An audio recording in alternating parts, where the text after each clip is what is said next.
बहुत बहुत समय पहले, जब कुछ भी नहीं था, न आकाश, न धरती, न पानी, न वायु, न समय था, न जीवन, बस असीम शांति थी और केवल ईश्वर का अस्तित्व। उसी शांति में ईश्वर ने एक विचार किया, मैं सृष्टि बनाऊंगा ताकि प्रेम और जीवन फैल सके। और उसी क्षण ब्रह्मांड के पहले पल की शुरुआत हुई।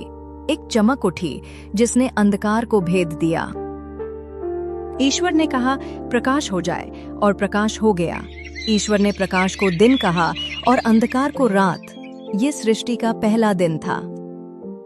दूसरे दिन ईश्वर ने ऊपर के जल और नीचे के जल को अलग किया और उनके बीच एक आकाश बना जिसे उन्होंने स्वर्ग कहा। तीसरे दिन ईश्वर ने कहा, जल एक जगह इकट्ठा हो और सूखी भूमि दिखाई दे। उन्होंने सूखी भूमि को धरती और जल को समुद्र कहा। फिर उन्होंने कहा, धरती पर पेड़ पौधे और फल देने वाले वृक्ष उगें और धरती हरी भरी हो गई। चौथे दिन ईश्वर ने दिन पर राज्य करने के लिए सूरज और रात पर राज्य करने के लिए चांद और तारे बनाए और समय का क्रम तय किया, दिन और रात, महीने और ऋतुएं। पांचवें दिन ईश्वर ने समुद्रों में जीव बनाए और आकाश में उड़ने वाले पक्षी और कहा, फैलो, बढ़ो और इस धरती को जीवन से भर दो। छठे दिन ईश्वर ने धरती के सभी जानवर बनाए और अंत में उन्होंने अपने ही स्वरूप में मनुष्य रचा और उन्हें आशीर्वाद दिया, इस धरती की देखभाल करो और प्रेम फैलाओ। सातवें दिन ईश्वर ने विश्राम किया। उन्होंने अपनी सृष्टि को देखा और कहा, ये सब बहुत अच्छा है।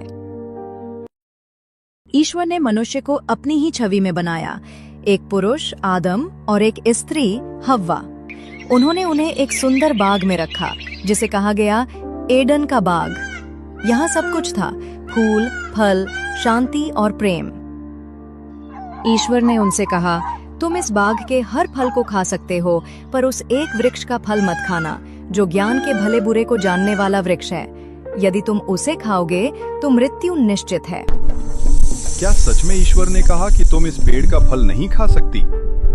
हव्वा ने कहा, हाँ, अगर खाएंगे तो मर जाएंगे। सांप बोला, नहीं, तुम नहीं मरोगे, बल्कि तुम्हारी आंखें खुल जाएंगी। तुम भले बुरे को जानोगी जैसे ईश्वर जानते हैं। और जैसे ही उन्होंने फल खाया, उनकी आंखें खुल गईं।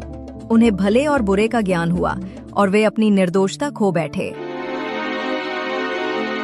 आदम, तू कहाँ है? क्या तूने वो फल खाया जो मैंने मना किया था? आदम ने हव्वा को दोष दिया, हव्वा ने सांप को। पर ईश्वर ने कहा, अब तुम इस बाग में नहीं रह सकते। तुम्हें परिश्रम करना होगा, दर्द सहना होगा और मृत्यु का सामना करना होगा। मनुष्य ने मेरा मार्ग छोड़ दिया है, उनका दिल हिंसा और पाप से भर गया है। अब मैं धरती को जल से शुद्ध करूंगा, पर एक धर्मी व्यक्ति को बचाऊंगा। ईश्वर ने नूह से कहा, एक विशाल नाव बनाओ, एक आर्क, और अपने परिवार को उसमें ले जाओ। हर जीव जंतु के जोड़े को साथ लाना ताकि जीवन फिर से जन्म ले सके। नूह ने ईश्वर की आज्ञा का पालन किया। दिन रात मेहनत करके उसने नाव बनाई। लोग हंसते रहे, उसे पागल कहते रहे, पर नूह का विश्वास अडिग था। जब समय आया तो हर जीव जंतु का एक एक जोड़ा नाव की ओर आया, जैसे उन्हें किसी अदृश्य शक्ति ने बुलाया हो। और जब सब अंदर आ गए, तब ईश्वर ने स्वयं नाव का द्वार बंद कर दिया। फिर आसमान खुला और धरती पर 40 दिन और 40 रातों तक वर्षा हुई। सारी धरती जल से भर गई। केवल नूह की नाव लहरों के बीच सुरक्षित तैर रही थी। कई दिन बाद नूह ने एक कबूतर छोड़ा। वो एक ताजी पत्ती लेकर लौटा।